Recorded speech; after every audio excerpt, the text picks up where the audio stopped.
एवं कंसचाणूरमर्दनं देवकी परमानन्दं कृष्णं वन्दे जगद्गुरुं साई कृष्णं वन्दे जगद्गुरुम्। ॐ सदानिम्बवृक्षस्य मूलाधिवासात् सुधाशामिनं दिक्तमप्यप्रियन्तं तरं कल्पवृक्षाधिकं साधयन्तौ नमामीश्वरं सद्गुरुं साईनाथं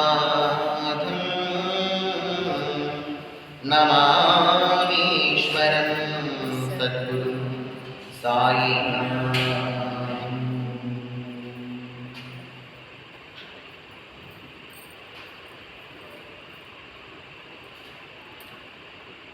శ్రీకృష్ణ పరమాత్మ సంపూర్ణ అనుగ్రహ కృపా కటాక్ష వీక్షణములు మాటిన క్షేత్రపతి అయినటువంటి సద్గురు షిరిడి సాయినాథ్ మహారాజుకు సాష్టాంగ ప్రణామాలు సమర్పించుకుంటూ మద్గురుదేవులు కేశవానంద స్వాముల వారికి పాద ప్రణామాలు అర్పిస్తూ శ్రీ వేదవ్యాస మహర్షుల వారికి సాష్టాంగ దండ ప్రణామాలు ఆచరిస్తూ శ్రీ మహాభారత కావ్యానికి ప్రదక్షిణ నమస్కారాలు అర్పిస్తూ భీష్మ పితామహునికి ధర్మరాజాది పాండవులకి కైవారం రక్షణ ప్రణవాత్మ పరమాత్మ స్వరూపాన్ని శిరస్సుని నమస్కరిస్తూ మనం శ్రీ మహాభారతంలో శాంతి పర్వంలో ముందుకు వెళ్తున్నాం.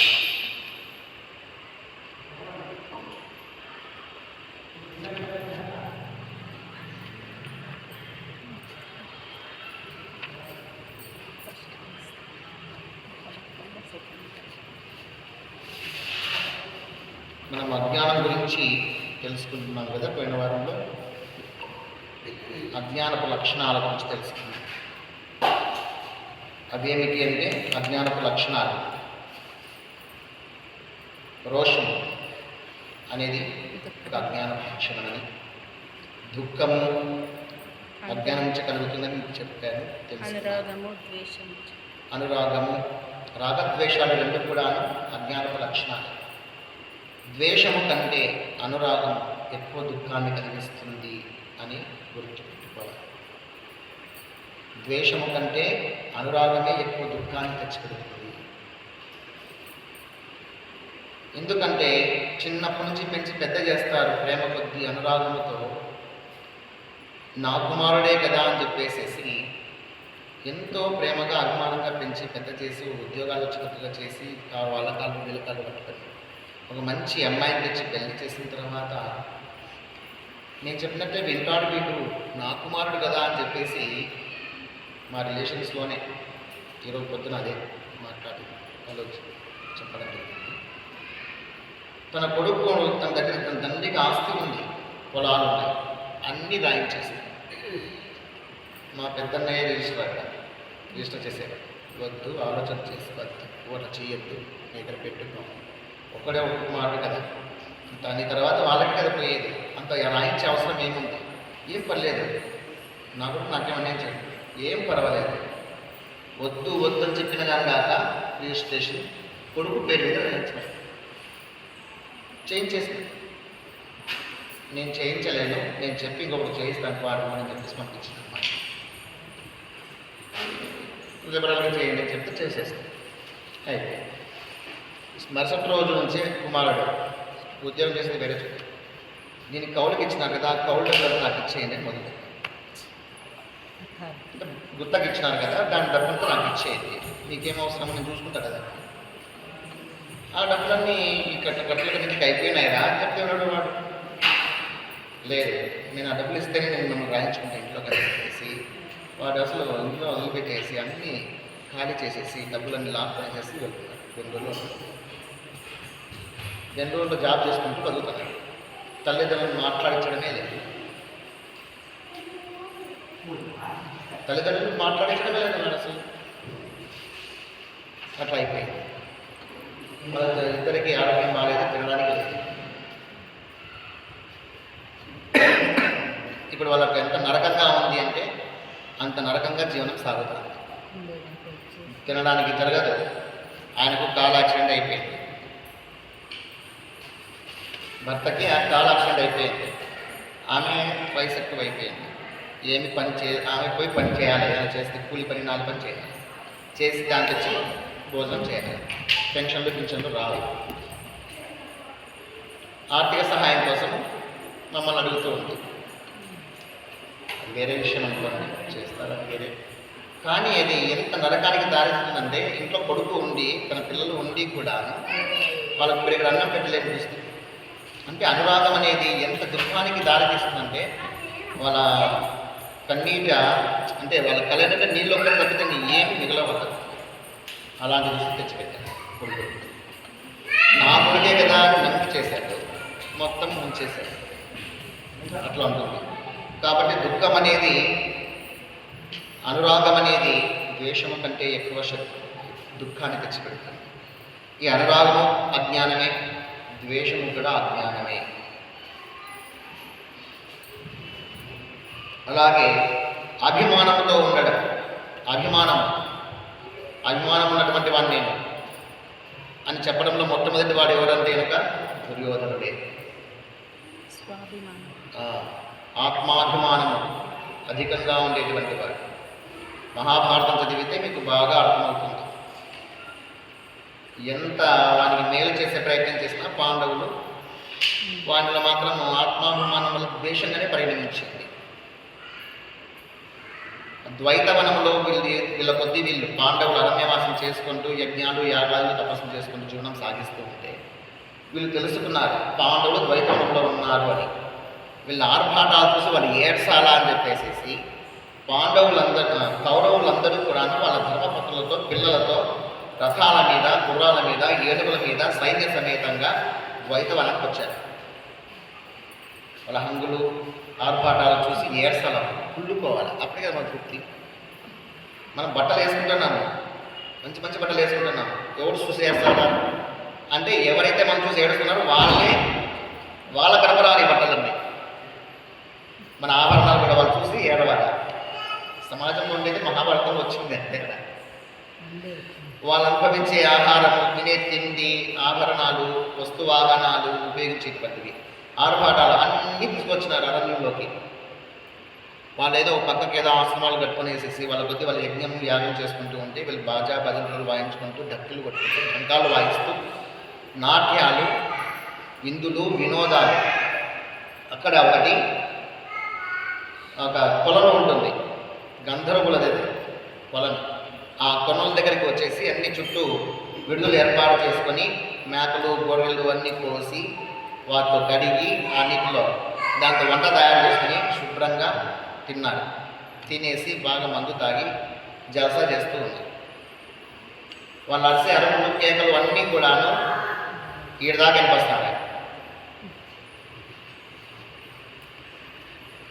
వీళ్ళు యజ్ఞాలు చేసుకుంటున్నారు కదా, వీళ్ళకి వినపడుతున్నాయి. కానీ భీమునికి ఇక్కడ నుంచి ఇక్కడికి ఎక్కుతుంది కోపం. కానీ ధర్మరాజు శాంతము శాంతము శాంతము చెప్తానే ఉన్నాడు. దాంతో ఆగిపోయినాడు. భీముడు లేదైపోయి వాళ్ళని బాగా తుక్కు కొట్టేసి వస్తామనుకుంటాను. మమ్మల్ని బతకనీయరు, మీరు సుఖంగా బతకారే. అటువంటి స్థితిలో ఏం జరుగుతుందంటే ఆ కొలనుకు అధిపతులు ఎవరంటే గంధర్వులు అని చెప్పాను కదా, చిత్రరథుడు.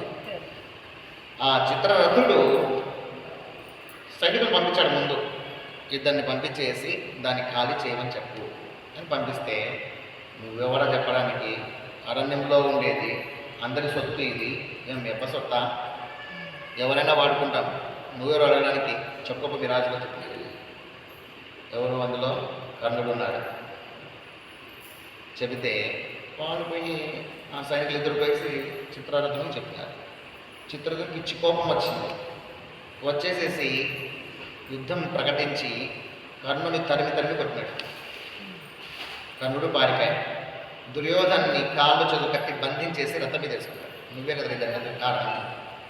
రథం మీద వేసుకుని వెళ్ళిపోతే నాకు తీసుకున్నాను. అప్పుడు ఆ దుర్యోధనుని భార్య భానుమతి, ఆమె కొంతమంది తన చెల్లెలను పిలుచుకొనేసేసి మీ దగ్గరకు వచ్చింది. ఎవరికి? ధర్మరాజు దగ్గరికి వచ్చింది. వచ్చేసి ద్రౌపదితో చెప్పింది, కన్నీరు పెట్టుకుని ఏడ్చింది, ఇట్లా నా భర్తను వీళ్ళు తీసుకొని వెళ్ళిపోతున్నారు, కాపాడండి అని. ఆ కౌరవులలో ఒక్కరికి చేత కాలేదు. ఒక చిత్రరథుణ్ణి గెలవడానికి ఎవరికి సాధ్యం కాదు. అప్పుడు వీళ్ళని చెప్పి వచ్చినారు పాండవుల్ని. అప్పుడు ధర్మరాజు ఆజ్ఞాపించినారు. ఎవరికి? అర్జునునికి, భీమునికి ఆజ్ఞాపిస్తే వాళ్ళిద్దరూ పోదాం అంటే అర్జునుడు సిద్ధమైనాడు, కానీ భీముడు ఒప్పుకోలేదు. కాగల కార్యము గంధర్వులు చేసినారు, జరగవలసిన శాస్త్రం జరిగింది, మనం ఎందుకు పోవాలి అంటే మనకులో మనకు ఎన్ని విభేదాలు ఉన్నా వాళ్ళు 100 మంది, మనం 5 మందినే కాదు, మనమంతా కలిసి 105 మందిని అని గుర్తుపెట్టుకోవాలి. మన మండలంలో 100 మంది 105 మందిని చెప్తాం. దాని ప్రకారము అతనికి సర్ది చెప్పి భీముణ్ణి అర్జునుడికి తోడు చేసి పంపిస్తాడు. అప్పుడు అర్జునుడు తన ఆయుధాలతో ఒక అస్త్రం వేయగానే ఎంతో వేగంగా ముందుకు పోతున్నటువంటి రథం అనేది ముందుకు పోతున్నట్లే ఉంది. వెనక్కి వచ్చేసేసి అర్జున్ దగ్గర నిలబడింది. చిత్రరథుడు చూశాడు, ఏం వచ్చినా ఎక్కడ ఉన్నామని చెప్పేసి అంటే ఎక్కడ ఉండేవాడు అక్కడే ఉన్నాడు, ఏడ ముందుకు పోలే. ఏంటి ఇక్కడే వచ్చాను నేను, ఏం చేస్తున్నావు అర్జున, నువ్వు ఏం చేసావు అన్నాడు. చిత్రరథునికి అర్జునుడితో ఇంతమంది యుద్ధం జరిగింది. ఆ యుద్ధంలో చిత్రరథుడు ఓడిపోయి స్నేహం చేసుకున్నారు ఇద్దరు. అందువల్ల అర్జునుడితో యుద్ధం చేసే శక్తి చిత్రరథునికి లేదు. అందువల్ల మిత్రత్వమే పొంది రథం దిగి వచ్చి, మిత్రమా ఎందుకు ఈ విధంగా చేస్తున్నావు, వీళ్ళంత పరిమాణంలో తెలుసునా నీకు, వీళ్ళు వచ్చింది ఎందుకో తెలుసునా, వీళ్ళు నాకు తెలుసు, వీళ్ళు కుళ్ళు కుతంత్రంతో వచ్చినారు. మీ కొద్దీ మీరేదో యజ్ఞాలు యాగాలు చేసుకుంటూ ప్రశాంతంగా తపస్సు చేసుకుంటూ సాత్వికులకు బతుకుతుంటే వాళ్ళ ఆడంబరాలను చూపించి అసూయ పడేటట్లు చేయాలి, మిమ్మల్ని బాధ పెట్టాలి, మానసికంగా క్షోభకు గురి చేయాలని వచ్చిన వాళ్ళు మర్యాద ఉన్నారా అంటే మా బలాన్ని, మా సరస్సుని ధ్వంసం చేస్తారు, నాశనం చేస్తారు. ఎంత దుర్వాస పడుతుందంటే దుర్వాస పడుతుంది. మేము ఎప్పుడైనా వచ్చి స్నానం చేసేటప్పుడు దాంట్లో అన్ని మాంసం అంతా కడుగు పెడతారు వీళ్ళు. అందుకే వీళ్ళకి తన బుద్ధి చెప్పాలని చెప్పేసి ఎక్కడిపోతున్నా, వదిలేయాలి. చిత్రరథుడు లేదు, మిత్రమా మా అన్నగారి ఆజ్ఞ, దుర్యోధనుడిని మా గొప్ప చెప్పేసి, లేదా నువ్వేరా మా అన్నకు చెప్పేసేసి, మా అన్న గొప్ప చెప్పేసేసి నువ్వు ఏమన్నా మళ్ళీ చెప్పు తీసుకుపోతానే ఎత్తుకుపోతావు. నేను మాత్రం మా అన్నకి పరిపాలించాలి, మా దుర్యోధనుని, మా సహోదరుణ్ణి మాకు ఇచ్చి పాలించు, ఇవి ఒక్కసారి క్షమించు. మీరెంత చెప్పినా వినరు. మీరు మీ మంచితనం పట్టుకో ఉన్నారు కాబట్టి మీరు ఎన్నాళ్ళైనా మీరు ఇట్లాగే ఉంటారు, వాళ్ళు అట్లే ఓవరాక్షన్ చేస్తున్నారు. సరే ఏమైనా చేసుకోకూడదు అని చెప్పేసి ఆ దుర్యోధనుని పొద్దున చేసి పంపిస్తుంది. మొత్తం వెళ్ళిపోతుంది. తర్వాత దుర్యోధనుని భీముడు కట్లెక్కి తీసి పిలుచుకోవచ్చు కదా, చాలా కోపం ఉంది దుర్యోధను మీద. అట్లే తాళ్ళతోనే రథం మీద తీసుకొని వీళ్ళ రథం మీద తీసుకొని వెళ్తున్నాడు. తీసుకొని పోయేసేసి ధర్మరాజు పాదాల దగ్గర పడేసినాడు. ఇంకా వారి కడుపులో కాలిపోయింది. ఆత్మాభిమానం అంటే ఇట్లా ఉంటుంది. కడుపులో కాలిపోయింది, చాలా బాధపడ్డాడు. భానుమతి వచ్చేసి అక్కడ ఉండడం చూసి ఆడవాళ్ళందరూ ఇంటి ఆశ్రయించి వచ్చినారని చెప్పేసి అదొక బాధ. ద్రౌపది వచ్చింది, చూసింది, నవ్వడం ఇవ్వడం వచ్చేసి మనస్తత్వం కాదా అది. తర్వాత ఎందుకు అలాగే బంధించి ఉంచినారు భీమ, ఆ కట్లిపతి ఎవరనుకుంటున్నావు, మన సహోదరుడు వీడా అని చెప్పేసి తన్నికి పోతాడు. అలా ఎప్పటికీ చేయదు, చాలా తప్పు. మన సహోదరుడు కట్లు బంధించు, ఆ బంధనాలు విపతి అని చెప్పేసి ఆజ్ఞాపిస్తే అన్నమాట కాదన లేక భీముడు కట్లు బదిస్తాడు. మా అన్నయ్య ఉండబట్టి బతికి పెట్టగట్టినారా, బతుకోపోరా అనేసి భీముడు అనేస్తాడు. ధర్మరాజు సహోదర, దేవతలతో గంధర్వులతో యుద్ధం ఎందుకు నాయన, ప్రశాంతంగా వచ్చినారు, సుఖంగా సంతోషంగా విందులు వినోదాలు చేసుకొని ఒక క్రమమైన జీవనం సాగించుంటే వాళ్ళకి బాధ ఏది కాదు. వాళ్ళ పొలమంతా కూడా మీరు ధ్వంసం చేశారని చెప్పేసి కోపంతో వాళ్ళు తీసుకుపోతూ ఉన్నారు. ఏం పర్వాలేదు, ఇప్పటికేం మించిపోయలేదు, సంతోషంగా మీరు వినోదం చేస్తుంది మీ రాజ్యానికి ఇవి క్షేమంగా ఉంటుంది, భగవంతుడు మిమ్మల్ని చల్లగా కాపాడుగా అని మంచి మాటలు చెప్పి ధర్మరాజు పంపించాడు. పంపిస్తే కృతజ్ఞతాభావం ఉండక్కర్లా, ఈ సుమంతా కూడా కృతజ్ఞతాభావం ఉండలే. కారణము ఆత్మాభిమానము. వాడేం చెప్తాడు, అన్ని రథాలన్నీ కట్టుకుని పోతూ పోతూ మార్గ మధ్యంలో ఒక చోట విడిది చేస్తే తన గదిలో తాను వెళ్ళిపోయేసేసి నేను రాను, హస్తనాపురానికి నేను రాను, మీరు పోండి, నేను ఇక్కడే ప్రాయోపవేశం చేసి నా జీవితాన్ని ముగిస్తా అంటాడు. ప్రాయోపవేశం అంటే తిండి తినకుండా దేహాన్ని క్షీణింపజేస్తూ మరణిస్తాను అని.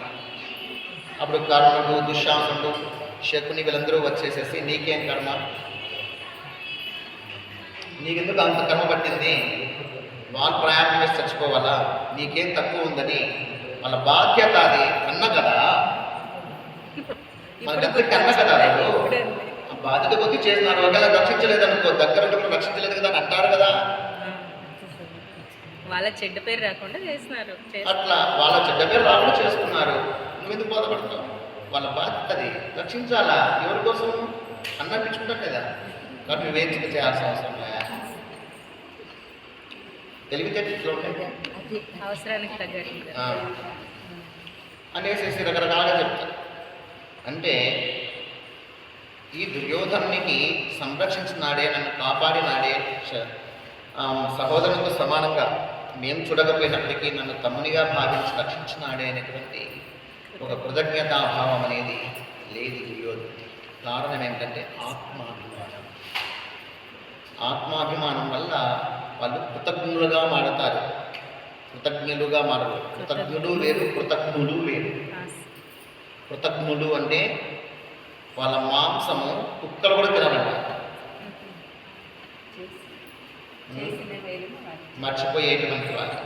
కృతజ్ఞులు అంటే ఒక సందర్భంలో అడుగుతాడు, ఎవరు భీష్మ పితామహుడిని ధర్మరాజు అడుగుతాడు, చేసిన మేలు మరచిపోయి మళ్ళీ అపకారమే తలపెడతారే, అటువంటి కృతజ్ఞుల యొక్క జీవితం గురించి నాకు ఒక ఉదాహరణ చెప్పు స్వామి అడుగుతాడు.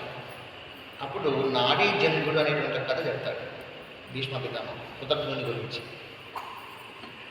ఒక ఊరిలో ఒక బ్రాహ్మణుడు ఉండేవాడట. ఆ బ్రాహ్మణుడు చక్కగా విద్యాభ్యాసం చేసుకున్నాడు, కానీ యుక్త వయసు రాగానే పెళ్లి చేసినప్పటికీ తన భార్యను వదిలేసేసి అడవికి వెళ్ళి, అడవిలో ఉండేటువంటి ఒక వేటగాళ్ళు ఉంటారు కదా, నిషధ ప్రజలు, వేటగాళ్ళ అమ్మాయిని ప్రేమించి పెళ్లి చేసుకున్నాడు. అక్కడే ఉండిపోయినాడు అజామిలులాగా. ఇంకా ఆమె చెంచళ్ళు, తొండ చెంచళ్ళు, అడవి మనుషులు కదా వాళ్ళు, కాబట్టి వాళ్ళు ఏం చేస్తారు, వేటాడము, చంపడము, ఇతర ప్రాణాలు తినడము వాడు నేర్చుకున్నాడు. అతనికి సంతానం వృద్ధి అయ్యే కొద్దీ ఈ వేటాగిన సాగొస్తాను, వ్యాపారం చేసి తండ్రికి డబ్బు సంపాదించాలనుకున్నాడు. అనుకునేసేసి బ్రాహ్మణుడిగా ఉండేటువంటి గౌతముడు, ఇతని పేరు గౌతముడు, బ్రాహ్మణ కులాన్ని అంటే బ్రాహ్మణ లక్షణాలన్నీ వదిలేసేసి ఏమంటారు, శూద్రులలాగా జీవనం సాగిస్తున్నారు, మాంసాహారం భక్షిస్తున్నారు. వ్యాపారం చేసి తండ్రి డబ్బు సంపాదించాలని చెప్పేసి ఇంట్లో చెప్పి బయటకు వచ్చేసేసి అడవిలో పోతూ ఉంటే మార్గ మధ్యంలో కొంతమంది వ్యాపారస్తుల గుంపు, ఒక దేశం నుంచి ఇంకో దేశానికి వ్యాపారం కోసం పోతూ ఉండేటువంటి గుంపుతో ఇతడు కలిసినాడు. వాళ్ళతో సంబంధాలు పెట్టుకున్నాడు. తాను కూడా మీకు సహాయం చేస్తాను, నాకు ఇంత ధనం ఇవ్వండి అని చెప్పేసి మాట్లాడుకొని వ్యాపారం పోతూ ఉన్నాడు. వాళ్ళతో పాటు పోతున్నప్పుడు రాత్రిపూట ఒకరోజు ఒక అరణ్యంలో బస చేసినారు. మార్గ మధ్యంలో బస చేసినప్పుడు అర్ధరాత్రి వేళ ఆ అడవి ఏనుగు వచ్చి వీళ్ళ మీద పడి చాలామంది చంపేసింది. ఇతడు తప్పించుకొని పారిపోయి ఎక్కడో దూరంగా వెళ్ళిపోయినాడు. తెల్లవారిపోయింది, ఎక్కడికి పోవాలో తెలియడంలే, దారి తప్పిపోయినాడు. ఏ అరుకు పోవాలో ఒకడే పోతున్నాడు. పోయి ఒక అరణ్యంలో ఒక మర్రి చెట్టు కనబడితే ఆ మర్రి చెట్టు నీడలో పడుకునేసినాడు. తిండికి ఏమీ లేదు, త్రాగడానికి ఏం లేదు, సొలసిపోయినాడు, పడిపోయినాడు. నిద్ర పట్టింది, నిద్రపోయినాడు. అదే చెట్టు మీద ఒక కొంగ నివసిస్తూ ఉంది. ఆ కొంగ పేరు నాడీ జంగుడు అంటారు. నాడీ జంగుడు లేదా రాజధర్ముడు అని రెండు పేర్లు అయ్యాయి ఆ కొంగకి. రాజధర్ముడు లేదా నాడీ జంగుడు అని. అతడు ఆ చెట్టు మీదకి వచ్చి వారినాడు, చూస్తున్నాడు. తన ఇంటి దగ్గర ఎవరపై ఇతడు విశ్రమించి ఉన్నాడే, నాకు ఇతడు అతిథి అనుకున్నాడు ఆ కొంగ. అనుకొని అతని దగ్గరికి వచ్చి, ఎవరు నాన్న నువ్వు, ఎందుకు వచ్చినావు, యావు మీది అంత అడిగింది. అడిగితే తన కథంతా చెప్పినాడు. నేను ఒక బ్రాహ్మణుణ్ణి, కానీ బ్రాహ్మణులను వదిలేసినాను. ఒక శూద్రురాన్ని పెళ్లి చేసుకున్నాను, సంతానం కలిగింది, వేటాడేది అన్నీ చేస్తున్నాను, అగ్ని కార్యాలను వదిలేసినాను, బ్రాహ్మణ లక్షణాలంటూ ఏం పట్టుకోలేదు. వ్యాపారం చేసి డబ్బు సంపాదించాలనుకొని వచ్చాను. ఈ విధంగా ఏనుగు వచ్చేసి చాలామంది చంపేసింది. నేను తప్పించుకొని పారిపోయి వచ్చేసాను.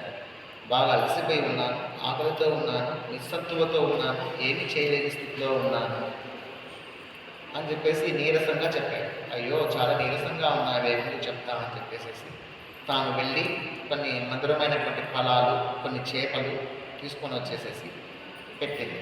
పెడితే వాటిని చాలా తృప్తిగా తిన్నాడు. తిన్న తర్వాత అతడు తినే లోపల మెత్తని మృదువైనటువంటి లేత ఆకులు ఉంటాయి చూడండి, లేత కొమ్మలు, అవన్నీ చిగురుటాకులన్నీ తీసుకొచ్చేసి అతడు పడుకోవడానికి పరుపులాగా వేసింది.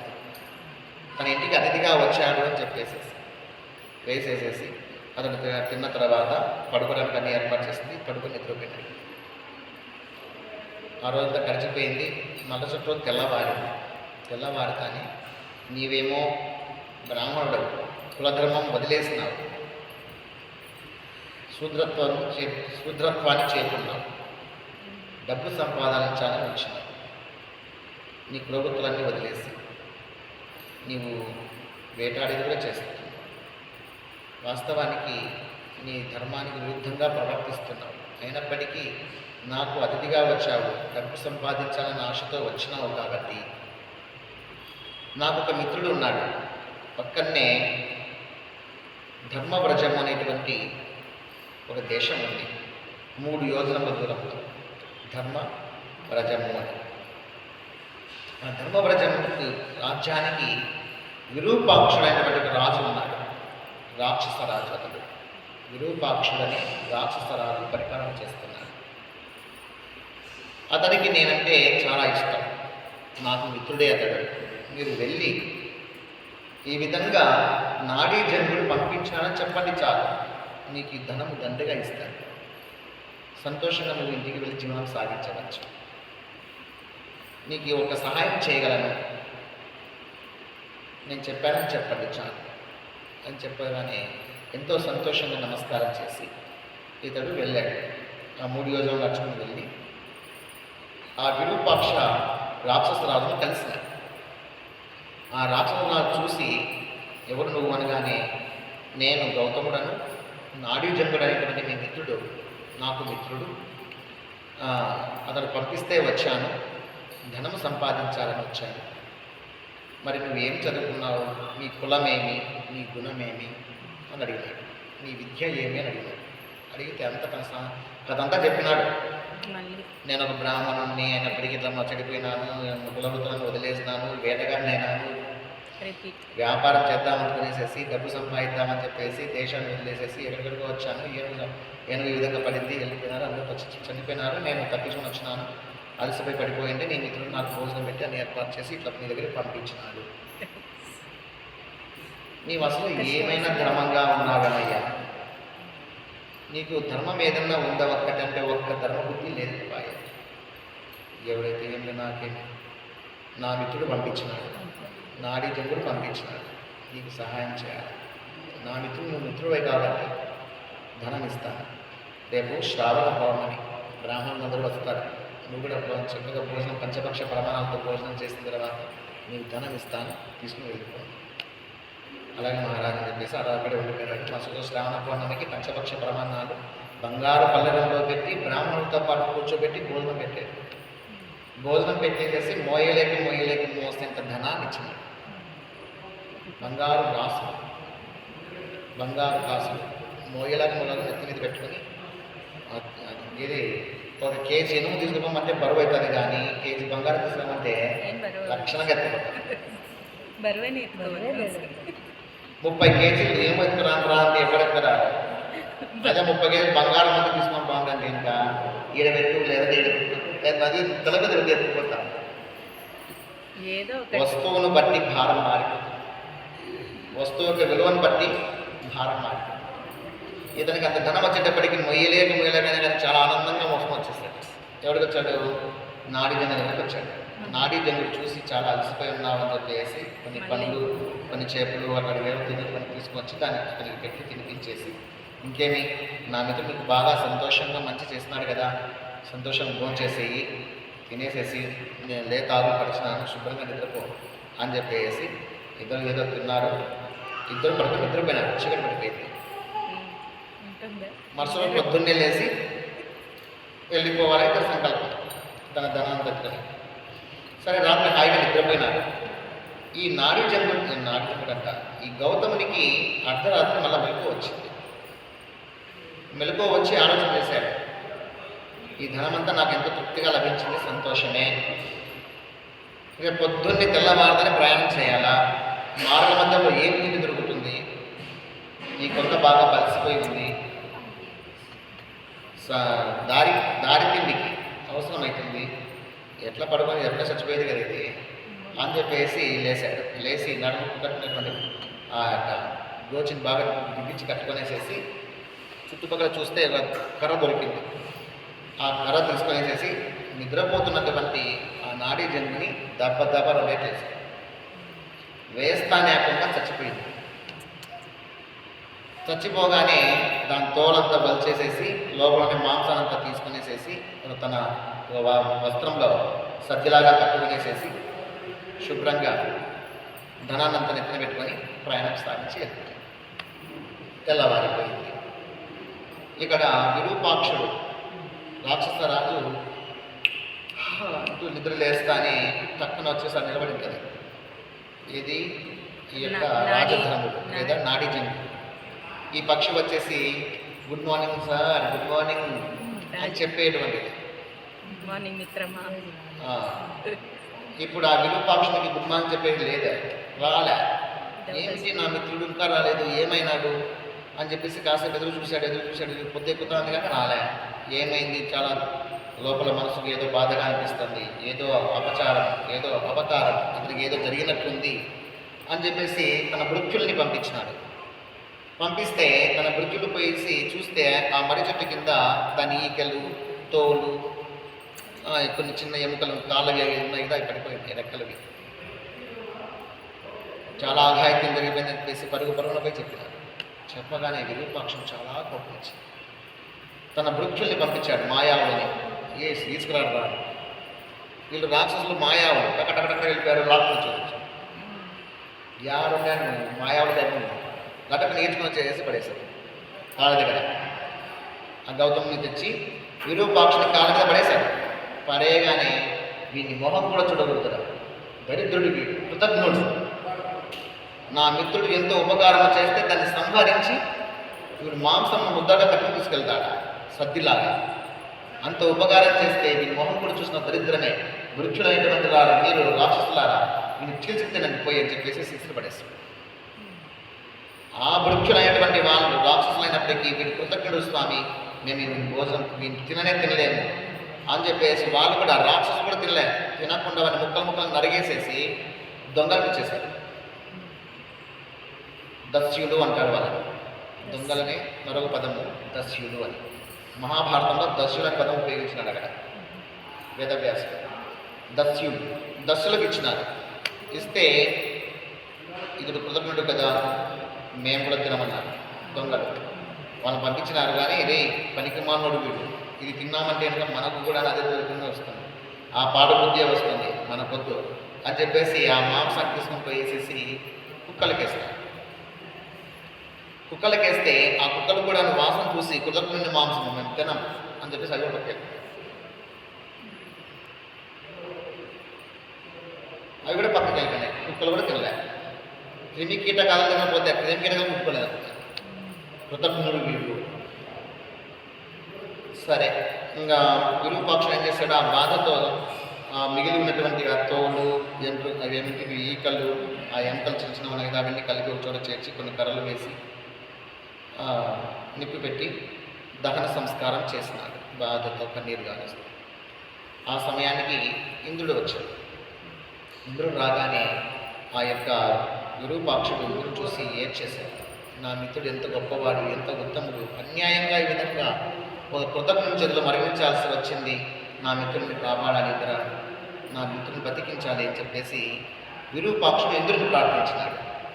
ఇంద్రుడిని ప్రార్థిస్తే, ఎందుకు విరూపాక్ష దుఃఖిస్తున్నావు? ఈ రాజధర్ముడు, ఈ యొక్క నాడీజంగుడు బ్రహ్మదేవుని వరం పొందినటువంటి వాడు, బ్రహ్మదేవునికి కూడా చాలా ఇష్టమైనటువంటి వాడు. నువ్వు అంత చింతించాల్సిన అవసరం లేదు, ఇప్పుడే బతికిస్తాడు బ్రహ్మదేవుడి అని చెప్పేసి ఆ ఇంద్రుడు బ్రహ్మదేవుని స్తుతించాడు. ఆ లోపల వాళ్ళు దహన సంస్కారం చేస్తున్న చోట ఆవు ఉంటుంది. ఆవు లేగదూడ పాలు తాగుతూ ఉంటే కొన్ని పాలు ఎగిరి చెట్టు కింద పడతాయి. అలాగే ఆ దూడ తాగుతున్నప్పుడు నురుగు పడుతుంది, ఆ నురుగు కూడా దాని మీద పడుతుంది చిక్కిలో. పడగానే బ్రహ్మదేవుడు శక్తిని ఇచ్చేశాడు, ప్రాణం ఇచ్చేశాడు. తిరిగి నాడీ జంగుడు లేసేసాడు అక్కడి నుంచి. దివ్య శరీరంతో బయటకు వచ్చేస్తాడు. ఎవరు? హంస, కొంగ, నాడీ జంగుడు బతికి బయటకు వచ్చింది. రాగానే విరూపాక్షుడికి అమిత ఆనందం అయిపోయింది. హృదయాన్ని కత్తుకొని ప్రవలించుకుని, మిత్రమా నిన్ను నేను మళ్ళీ తిరిగి చూడగలుగుతున్నాను, చాలా సంతోషంగా ఉంది నాకు అని చెప్పేసి పొంగిపోతూ ఉంటే, మిత్రమా విరూపాక్ష, నాకేం కాలేదు, నేను క్షేమంగానే ఉన్నాను కదా, నువ్వెందుకు చింతిస్తున్నావు? ఈ జీవితం చనిపోయే ముందన్నా ఒకరికన్నా ఉపయోగపడుతుంది, సంతోషపడాల్సిందే కదా. ఎప్పుడైనా ప్రాణం పోయేదే, ఇంకొకరికన్నా ఆహారం అయితే ఎంతకంటే కావాల్సిందే. మట్టిలో కలిసిపోవడం కంటే అదే మేలు కదా, ఉపకారం చేయేది అని అనుకుంటే ఇంద్రుడు వచ్చాడు. ఇంద్రుడు రాగానే ఆ ఇంద్రునితో చెబుతాడు ఈ నాడీజంగుడు, ఇంద్రదేవ నీకు నమస్కారం. ఆ గౌతముడు భార్యా పిల్లలు ఉంటారు. బ్రహ్మదేవుడు నా మీద ప్రీతితో ఆ గౌతముని బంధించి ఉంచుకున్నాడు. నువ్వు పోయి చెప్తే విడుస్తాడు, వదిలిపెట్టించు. వారిని ఆశ్రయించి ఎంతోమంది ఉంటారు కుటుంబ సభ్యులు. ధనం తీసుకుని పోయి కుటుంబ సభ్యులతో హాయిగా జీవిస్తారు. ఎవరికైనా తన కుటుంబం బాగుండాలని తాపత్రయంతో ఆ విధంగా చేసి ఉండవచ్చు. తన కుటుంబం బాగుండాలనే ప్రేమతో డబ్బు సంపాదించాను, దారిలో ఆకలి అవుతుంది, లభిస్తుందో లేదో అనే ఉద్దేశం చేత ఆహారం కోసం మనం తీసుకున్నాడు. అతని కుటుంబము అతని మీద ఆధారపడి ఉంటుంది, ఎంతో ఆశ పెట్టుకుని ఉంటుంది, ఎదురు చూస్తూ ఉంటుంది. భార్య పిల్లలు ఏమైపోతారు? ఒక్కసారి నేను చెప్పలేకపోతున్నాను ఇంద్రదేవ, ఒక్క మాట చెప్తే వదిలేస్తాను అని చెప్పేటప్పటికి ఇందుకు చాలా ఆశ్చర్యం వేసింది. నీకు ఇంత హాని కలిగిస్తే నువ్వు మళ్ళీ వాళ్ళని మేలు కొడుతున్నావే అన్నాడు. ఏముంది స్వామి, ఇది ఎట్లంటే అట్లా జరుగుతూ ఉంటుందంతే, పోయి తొందరగా తీసుకురాకండి అని చెప్తే ఇంద్రుడు పోయి అర్థిస్తే బ్రహ్మదేవుడు తన భక్తుడైనటువంటి ఈ కొంగ కోసం అని చెప్పి నాడి జముడి కోసం అని చెప్పేసి గౌతమును వదులుతాడు. వదిలేస్తే గౌతముడు వస్తాడు. రాగానే తలదించుకొని ఆ కొంగ దగ్గర నిలబడితే, ఏమీ చింతించదు, నీకేమీ హాని కలగలేదు, సంతోషంగా నీకు ధనాన్ని తీసుకొని నీ ఇంటికి వెళ్ళి ఇంకా కొంత ధనమును నా మిత్రుడు ఇస్తాడు, అని నీకు చాలా వస్తుందో ఏమో అని చెప్పేసి, మిత్రమా తెలుసో తెలియకో మానవుడు కదా, తప్పులు చేస్తాడు. మానవుడు అన్నారు, మానవుడికి పుట్టినామంటే తప్పులు చేయడమే, తప్పులు చేస్తేనే మానవుడు అవుతాడు. కాబట్టి అవన్నీ లెక్కించదు, ఇంకొద్ది ధనం దారి ఖర్చులకు ఉపయోగపడుతుంది అని చెప్పేసేసి ఇంకాస్త ధనము ఇమ్మని మిత్రుడు చెప్తే, ఆ మిత్రుడి మీద అభిమానంతో రారవై రా అని చెప్పేసి తీసుకొని పోయేసరికి మళ్ళీ ఇంత ధనం ఇచ్చి దారి ఖర్చులకు వాటి సంపకుండా కొనుక్కుంటురా అని చెప్పేసి పంపిస్తాడు. వాళ్ళందరికీ నమస్కరించి ఆ గౌతముడు వెనక్కి తిరిగి చూసుకుంటూ తన ఇంటికి వెళ్ళిపోతాడు. విరూపాక్షుడు మరొకసారి ఈ నాడీ జంతుని కౌగిలించుకొని చిరునవ్వుతో ప్రతిరోజు పొద్దున్నే కలుసుకుందామని చెప్పేసి తన రాజ్యానికి వెళ్తాడు. ఇంద్రుడు స్వర్గానికి వెళ్ళిపోతాడు. నాడీ జంతుడు తన మర్రి చెట్టుకొచ్చి చేరుకుంటాడు. ఈ విధంగా ఆ గౌతముని యొక్క మాంసాన్ని కృతజ్ఞుడు కాబట్టి కుక్కలు కూడా తినలేదంట. ఎక్కడ చూసుకున్నా కానీ కాక రామాయణంలో కూడా కృతజ్ఞుడు వాడు అన్నాడు ఎవరిని సుగ్రీవుణ్ణి రామచంద్రుడు చేసిన మేలును మరిచినటువంటి కృతజ్ఞుడు అని చెప్పేసి అన్నాడు. ఆ సందర్భంలో బ్రహ్మహత్య చేసిన, దొంగతనము చేసిన, శిశుహత్య చేసిన, పంచమహాపాతకాలు చేసిన అది దాంట్లో అది కూడా భాగమే. ప్రాయశ్చిత్తం అనేది ఉంటుంది కానీ కృతజ్ఞత ప్రాయశ్చిత్తమే లేదు అంటారు రామచంద్రుడు. కృతజ్ఞత కాదు, కృతజ్ఞ ఒత్తుఘాకు నావత్తు కృతజ్ఞత. ఆ కృతజ్ఞతతో ఉండేటువంటి వానికి ప్రాయశ్చిత్తమే లేదంట రామచంద్రుడే అంటారు. అందుకే చేసిన మేలుకు ప్రత్యుపకారం చేయలేకపోయినా పర్వాలేదు, తలుసుకుంటూ ఉండడమైనా చేయాలి.